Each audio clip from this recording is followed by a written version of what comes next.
प्रिया और राजू की आज ही नई नई शादी हुई थी, इसलिए राजू बेहद खुश था क्योंकि पहली बार 1-2 फीट के कद वाले लड़के की शादी 6 फीट की एक खूबसूरत लड़की से हुई। जैसे जैसे रात होने लगी, राजू अपने जीवन की पहली सुहागरात मनाने को लेकर बहुत उत्साहित था, लेकिन तभी उसकी माँ आकर नेहा को अपने साथ कहीं ले जाती है, जिससे राजू को थोड़ी झुंझलाहट हो जाती है। कुछ देर इंतजार करने के बाद राजू नेहा को बुलाने निकलता है। तभी वह देखता है कि नेहा बिना कुछ कहे कार में बैठकर कहीं चली गई है। यह देखकर राजू भी चुपचाप उसका पीछा करता हुआ अस्पताल तक पहुंच जाता है। वहां पहुंचने पर राजू को पता चलता है कि नेहा तो अपनी दादाजी की देखभाल के लिए अपनी पहली रात भी छोड़कर आ गई। राजू बार बार नेहा से घर चलने की जिद करता है, लेकिन नेहा अपने दादाजी को अकेला छोड़ने से साफ इनकार कर देती है। मजबूरन राजू भी वहीं अस्पताल में रुक जाता है। कुछ ही देर में सुबह हो जाती है। राजू वापस घर लौटते हुए मन ही मन सोचता है, साले बुजुर्ग की वजह से मेरी पहली रात ही बर्बाद हो गई। अब सुबह होते ही राजू अपनी पत्नी नेहा के साथ थोड़ा रोमांटिक होने की कोशिश करता है, लेकिन तभी कुछ बच्चे छुपकर उनका वीडियो बना लेते हैं। यह देखकर राजू का पूरा मूड खराब हो जाता है। जैसे ही रात होती है, राजू नेहा को पटाने की कोशिश करता है। पहले उसे जलेबी खिलाता है, फिर लाइट बंद करके अपने पास आने के लिए कहता है। नेहा बिना कुछ बोले तुरंत लाइट बंद करती है और चुपचाप आकर लेट जाती है। राजू मन ही मन बहुत खुश होता है और फुसफुसाकर सुहागरात की बात करता है, लेकिन नेहा तो सोते ही खर्राटे लेने लगती है।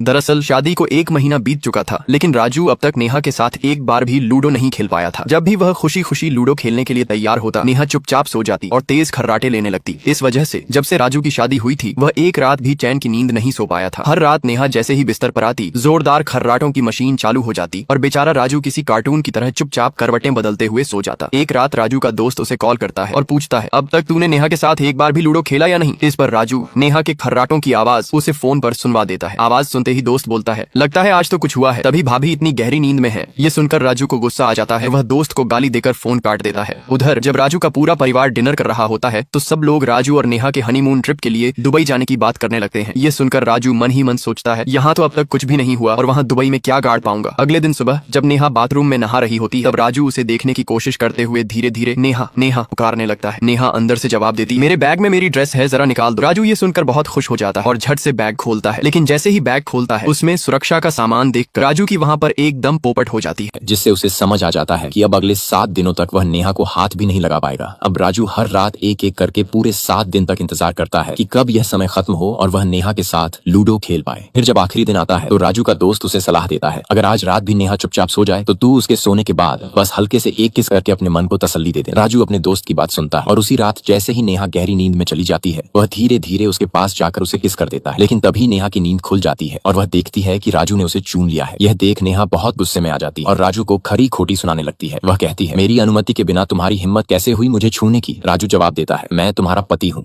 क्या तुम्हें छूने के लिए भी मुझे इजाजत लेनी पड़ेगी? यह सुनकर नेहा और भी ज्यादा नाराज हो जाती है और गुस्से में आकर एक कमरे में जाकर दरवाजा अंदर से बंद कर लेती है। राजू घबराकर अपने भाई और भाभी को बुलाता है। तब भाभी प्यार से नेहा से पूछती है, क्या हुआ नेहा, कम से कम एक बार तो बताओ। लेकिन नेहा बिना कुछ कहे गुस्से में अपना सामान उठाती है और चुपचाप राजू को छोड़कर अपने मायके चली जाती है। अब राजू एक छोटी सी किस की वजह से नेहा के चले जाने की बात सोच सोचकर पूरी तरह से उदास हो जाता था। इसी बीच एक दिन मालविका नाम की एक लड़की राजू के पास आती है और कहती है, मैं तुमसे बहुत प्यार करती। यह सुनकर राजू थोड़ी खुशी महसूस करता है, क्योंकि अभी हाल ही में नेहा ने उसे छोड़ दिया था, इसलिए वह मालविका के प्रपोजल को स्वीकार कर लेता है। असल में मालविका बचपन में राजू की स्कूल फ्रेंड हुआ करती थी। वह राजू को पुराने स्कूल में लेकर जाती है, जहाँ दोनों मिलकर बचपन की सारी यादों को ताजा करते हैं। उन पलों को याद करते हुए राजू भावुक हो जाता है और धीरे धीरे मालविका को दिल से चाहने लगता है। लेकिन एक दिन राजू को मालविका पर कुछ शक होने लगता है। वह जानबूझकर मालविका को एक ऐसा अंगूठी पहनाता है जिसमें वॉइस रिकॉर्डिंग की सुविधा होती है। अब राजू अपने घर पर उस अंगूठी से मालविका की सारी बातें सुनता है। तभी उसे सच्चाई का पता चलता है कि मालविका एक चालाक और लालची लड़की, जो राजू की सारी जायदाद हड़पने की साजिश रच रही थी। ये सारी बातें सुनने के बाद राजू अब और चुप नहीं रहता। अगली ही सुबह वह अपने बड़े डॉन भाई को साथ लेकर मालविका के पास जाता है और उसकी जमकर धुनाई कर देता है। नेक्स्ट पार्ट के लिए लाइक और कमेंट करें।